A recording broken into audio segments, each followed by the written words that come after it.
खबर ये है कि अपेरेंटली एनएससी ने कहा है कि वो सेबी ने मना कर दिया ट्रेडिंग आवर एक्सटेंशन के लिए, क्योंकि कोई कंसेंसस नहीं बना है ब्रोकर्स के बीच में। तो इसके लिए ये एक इसको ज़रा चलाइए ज़रा खबर को, क्योंकि सुबह सुबह अच्छी खबर है तो उसको चलाना चाहिए। और ये देखिए सेबी ने मना किया है। ये जो बिज़नेस स्टैंडर्ड में न्यूज़ है, बिज़नेस स्टैंडर्ड की न्यूज़ है ये। कल एनएससी की कॉन कॉल हुई है। अच्छा, नॉर्मली एनएससी की कॉन कॉल मैं खुद सुनता हूँ, इस बार मैं सुना नहीं तो मैं रह गया। मैंने पूछा है एनएससी के एमडी एंड सीईओ से, उनकी कमेंट मैंने मांगी है, लेकिन वो जो बिज़नेस स्टैंडर्ड में है, बिज़नेस स्टैंडर्ड में आया है कि proposal has been shelved for now, मतलब अभी के लिए ट्रेडिंग आवर्स एक्सटेंड नहीं होंगे। ये एक मतलब यहाँ से कंफर्मेशन आ रही है। एक मैं अपनी गेस्ट टीम को रिक्वेस्ट करूँगा, अगर एनमी से फटाफट फ़ोन लगाएं और उनसे ज़रा एक रिएक्शन की रिक्वेस्ट करें। पिछली बार हमने एनमी से बात की थी जब ये उनका प्रपोजल गया था। एक बार एनमी से फटाफट बात करने की कोशिश करते हैं, वो कोशिश करेंगे। लेकिन आशीष चौहान ने कॉन्फ्रेंस कॉल में जो अर्निंग्स की परसों आई थिंक अर्निंग्स थी, उसके बाद एक कॉन्फ्रेंस कॉल हुई थी कल, उसमें उन्होंने ये बोला है कि ये जो प्रपोजल है इसको सेबी ने मना कर दिया है, क्योंकि सारे स्टॉक ब्रोकर्स फेवर में नहीं थे। और ये मैं समझ भी सकता था इसको, क्योंकि क्या है ना, बड़े ब्रोकर्स तो कर लेंगे, कोई दिक्कत नहीं है। प्रॉब्लम कहाँ थी? प्रॉब्लम छोटे ब्रोकर्स की थी, क्योंकि छोटे ब्रोकर्स को अभी उतना उनको रेवेन्यू अपटिक होगा नहीं जितना उनकी कॉस्ट बढ़ जाएगी। बड़े ब्रोकर्स क्या है, वो उसी पूल को डबल शिफ्ट में या ज़्यादा शिफ्ट में कैसे भी करके कर सकते हैं काम, ठीक है। लेकिन जो छोटे ब्रोकर्स हैं उनको यहाँ पर दिक्कत आती, तो वो उन्होंने रिक्वेस्ट की थी कि ये ट्रेडिंग आवर एक्सटेंड ना हो। और अब ये सुबह सुबह ये खबर आई है जो बिज़नेस स्टैंडर्ड से है कि ट्रेडिंग आवर एक्सटेंशन नहीं होगा। मैं खुद कोशिश कर रहा हूँ इस न्यूज़ को कंफर्म करने की ये एनएससी की तरफ से, लेकिन अभी जो खबर आई है वो ये है। और हम कुछ ही देर में कोशिश करेंगे एनमी से बात करने की और जानने की कि क्या ये वाकई में खबर सही है या नहीं है। लेकिन अभी के लिए एक अच्छी खबर कि ट्रेडिंग आवर एक्सटेंशन फ़िलहाल के लिए नहीं होगा। मेरा मानना, पर्सनल मानना ये था कि ट्रेडिंग आवर एक्सटेंशन की हिंदुस्तान में ज़रूरत है सिर्फ इंडेक्स फ्यूचर के लिए, क्योंकि निफ्टी फ्यूचर मुझे ऐसा लगता है कि जैसे गिफ्ट निफ्टी अवेलेबल होता है और इतनी आर्बिट्राज आपको देता है, ऐसे निफ्टी फ्यूचर अवेलेबल होना चाहिए ट्रेडिंग के लिए। लेकिन ये बाकी की मार्केट को एक्सटेंड करने की कोई ज़रूरत नहीं है। वो आप 3:30 बजे तक का टाइम जो है वो ठीक है, लेकिन इंडेक्स फ्यूचर्स में भले ही थोड़ी सी अगर आप ट्रेडिंग एक्सटेंड कर भी देंगे तो चलेगा। लेकिन ये अभी के लिए एक न्यूज़ आ रही है कि ट्रेडिंग एक्सटेंशन नहीं होगा, तो अच्छी चीज़। चलिए भाई, कंसेंसस शायद ब्रोकर कम्युनिटी में नहीं बन पाया है और ऐसा कहा जा रहा है कि वो जो डेरिवेटिव्स में ट्रेडिंग शाम की एक विंडो खोलने की बात थी, फिलहाल के लिए तो एक रेगुलेटर सहमति नहीं भर रहे, हामी नहीं भर रहे। तो एक वेलकम रिलीफ है भाई कई सारे लोगों के लिए, हमारे लिए भी। हाँ, हमारे लिए भी।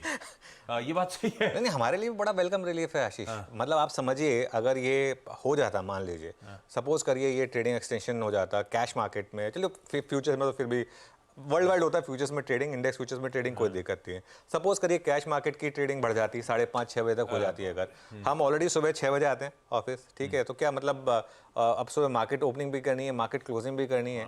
तो अच्छा, इसमें मतलब ये नहीं है कि हमको कोई दिक्कत है एक्स्ट्रा काम करने में, लेकिन क्या होता है ना, for a long period of time अगर आप सुबह 6 बजे से लेकर रात को 7 बजे तक अगर काम कर रहे हैं तो फिर वो आपकी बॉडी अलाउ नहीं करेगी उसको, ठीक है ना। और ना आपकी फिर वो माइंड उतना शार्प रह पाएगा, ठीक है। प्लस क्या होता है मार्केट में, फेजेस मार्केट में क्या होता है, देखिए हम सब देखते हैं इस चीज़ को, 9:15 से 10 बजे तक का एक एक्टिव टाइम होता है। 10 से 10:30 में एक्टिविटी थोड़ी कम होती है। 10:30 से 11 बजे तक लोग अपने सुबह के सौदे समेट लेते हैं।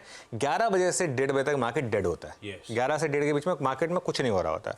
उसके बाद 1:30 से 2 के बीच में थोड़ी सी मार्केट कोशिश करता है फिर से एक संभलने की, और 2 बजे के बाद वापस मार्केट में एक वॉल्यूम आना शुरू होता है। 2:30 से 3:30 वापस मार्केट में वॉल्यूम आता है, ठीक है। अब अगर ये ट्रेडिंग एक्सटेंशन हो जाता और आप 5:30-6 बजे तक अगर कैश मार्केट वॉल्यूम कर लेते तो उसका मतलब क्या होता कि 11 बजे से लेकर ऑलमोस्ट 4 बजे तक हमारा 5 घंटे का एक फेज होता है जिसमें मार्केट में करने के लिए बहुत कुछ होता नहीं। और उसमें क्या होता है ना, उसमें लोग उल्टा और ज़्यादा पैसा गंवाते। और एक और चीज़ है, अगर ये जो 90% है ना, ये उल्टा और बढ़ के 90 का 92, 93 हो जाता। क्योंकि आप ज़बरदस्ती की ट्रेडिंग करने की कोशिश करते हैं इस फेज में, जब मार्केट आपके लिए कुछ कर नहीं रहा है, आप उसमें ज़बरदस्ती ट्रेडिंग करने की कोशिश कर रहे हैं, तो उस वजह से फिर वो दिक्कत आ जाती है। तो इसके लिए ये मेरे ख्याल से ये एक अच्छा डिसीजन है, और इसमें मैं सेबी चेयरपर्सन को बोलूँगा थैंक यू सो मच, बहुत सही डिसीजन लिया आपने। और एक चीज़ ये क्लियर है, आई थिंक सेबी चेयरपर्सन ने ये भी संज्ञान लिया होगा कि सभी ब्रोकर तैयार नहीं है इसके लिए। ठीक है भाई, बड़े ब्रोकर्स का तो वो ऑब्वियसली फ़ायदा है इसमें, लेकिन छोटे ब्रोकर्स का बहुत नुकसान है। तो इसके लिए प्लस कम्यूट वगैरह बहुत कुछ चीज़ें होती हैं, उस हिसाब से आई एम मतलब हैप्पी कि ये जो अभी के लिए प्रस्ताव है ये वापस आया है। Good news. चलिए भाई, बढ़िया खबर मुझे बताया जा रहा है गाबा सर अपसेट है। अच्छा, हम लोगों से रूबरू होने का समय उनका कम हो गया है ना?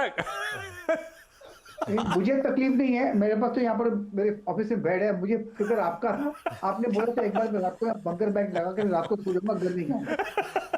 मैं तो सोच रहा था एक्सटेंड हो जाएगा टाइम तो अड्डा में 2 एंकर बैठ के काम करेंगे। अच्छा, आज का ग्लोबल समीकरण तो समझ लिया अपन ने, बढ़िया हैंडओवर था। अब सेटअप समझ लेते हैं, फिर निफ्टी बैंक के अप्रोच पे चलेंगे। कैसा लग रहा है सेटअप? देखिए सेटअप, प्रॉब्लम क्या हो गई है कि सेटअप आजकल लीड इंडिकेटर नहीं रह गया है, सेटअप आजकल ट्रेलिंग इंडिकेटर हो गया। जिस तरीके से मार्केट चल रहा है उस तरीके से सेटअप चेंज हो रहा है।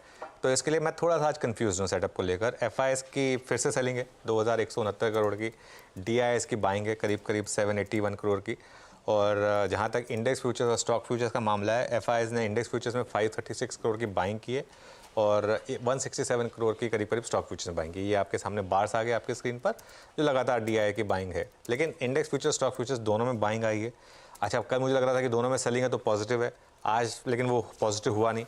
आज दोनों में बाइंग है तो वैसे नेगेटिव पर हो सकता है आज नेगेटिव ना हो। तो ये सेटअप पूरा का पूरा बदल चुका है विद इन इंडेक्स फ्यूचर्स। लेकिन बहुत इंटरेस्टिंग चीज़ हुई, बैंक निफ्टी जो कि ज़्यादा स्ट्रॉन्ग था उल्टा वहाँ पर सेलिंग हुई, और निफ्टी जो वीक था वहाँ पर बाइंग हुई। करीब 1000 करोड़ की बाइंग हुई निफ्टी में, और स्टॉक निफ्टी बैंक में करीब 500 करोड़ की सेलिंग हुई। ट्रेंड देखिए आप एफआईआईस का इंडेक्स फ्यूचर्स में, तो 3-4 दिन से बाइंग हो रही थी, फिर एक दिन सेलिंग का आया, कल वापस बाइंग आ गई। लॉन्ग शॉर्ट में कल वापस लॉन्ग जुड़े, ये बहुत कंफ्यूजिंग है। मार्केट डे लो पर बंद हुआ लेकिन लॉन्ग ऐड हुए 14,000, हल्के से शॉर्ट्स भी ऐड हुए।